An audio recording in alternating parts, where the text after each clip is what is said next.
Alright, so I guess I'll give you guys a little update here. We got a little kiddie pool drinking fountain here for the chickens. And we're letting all the chickens free range.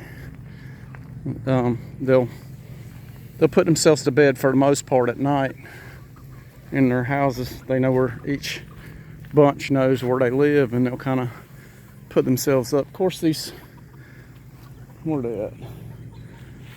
The Wyandottes, there's one right there. They're like teenagers that don't want to go to bed, so we have to get them, put them up. And we got this little hoop house here. We got the babies in, and looks like we had a little escapee here. Yes, I know you want to get back in. Hang on, I'll get you. The babies have a bunch of feed that they've spread out, and so the bigger birds have been digging under to get to their feed, and then the babies escape out. Hang on, let me put this guy up. So got that little guy put back up, a little girl I think actually.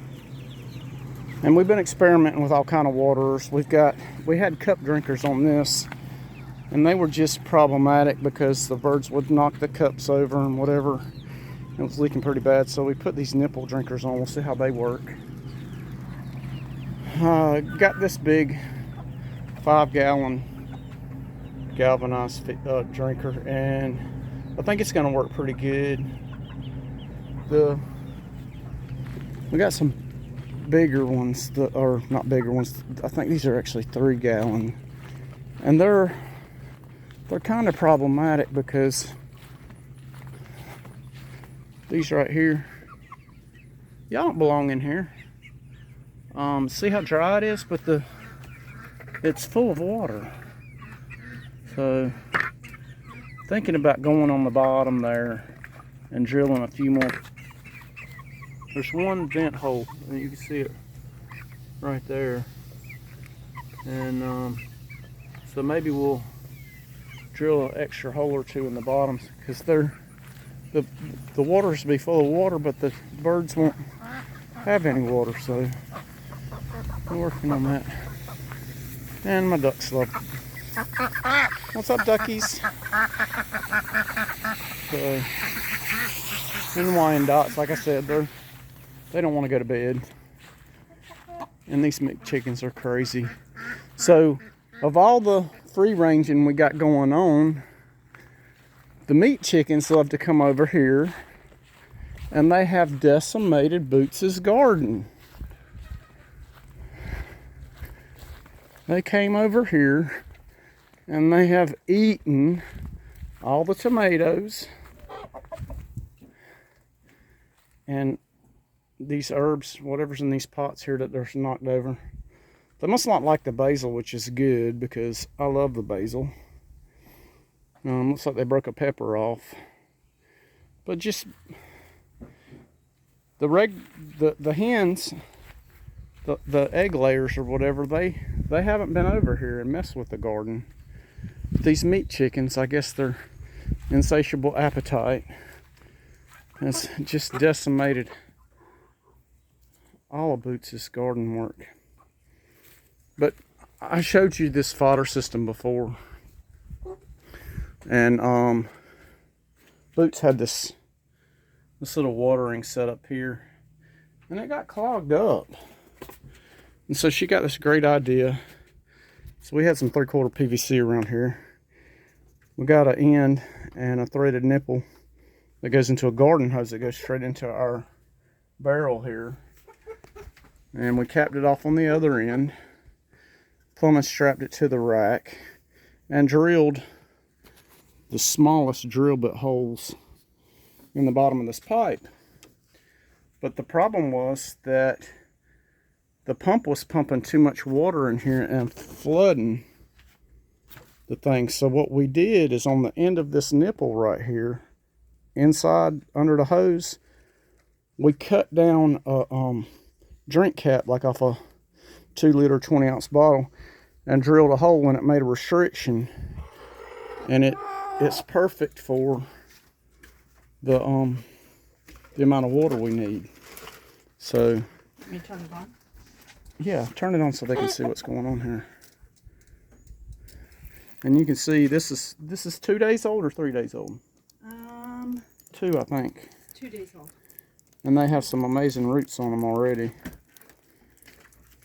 So she just turned the watering system on. And you can see it's just a little trickle. This cheap timer we got only does in 30-minute increments. So she's got it set up to where it'll water every hour and a half. So hopefully we might have to buy a different timer, but so far that has worked pretty good. We just set this up last night, so we don't know exactly how like I just filled the barrel up this morning, so we're kind of going to watch the water consumption. But you can see it's just a little drip. Before it was a steady stream which just flooded the top trays. So the way this works is it's angled.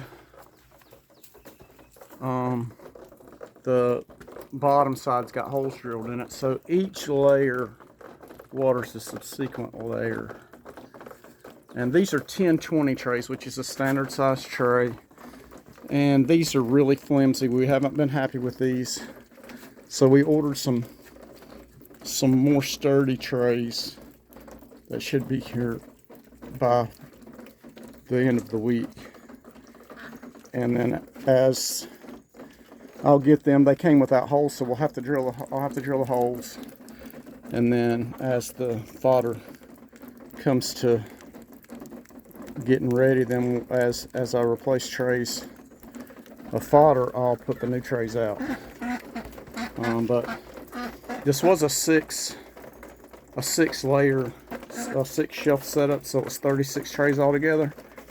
But since we put this pipe up here, we kind of eliminated the top row, so now it's going to be a 30 tray system. Six trays to a shelf, and there's 5 shelves. So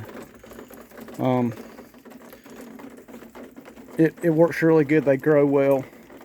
The problem we were having before was it just wasn't watering good, and I think this is going to fix our watering problem. So kind of what we've been working on.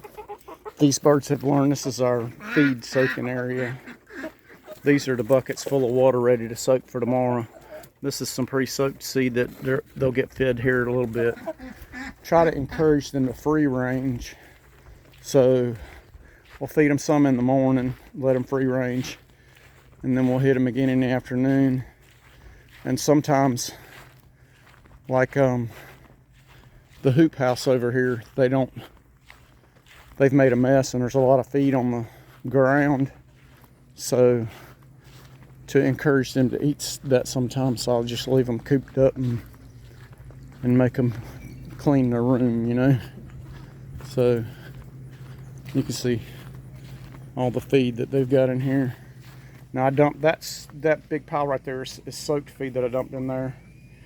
And we've been feeding them in their dry feed. The soaked feed is whole oats, cracked corn, scratch, sunflower seeds, and we were doing green peas, but we ran out.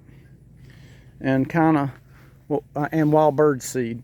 And then the dry feed, we use all of that, plus instead of wild bird seed, we use a game bird, which we don't soak the game bird because it has pellets in it, and the pellets will turn to mush when you soak them. So we don't soak the game bird feed, but it's really high protein.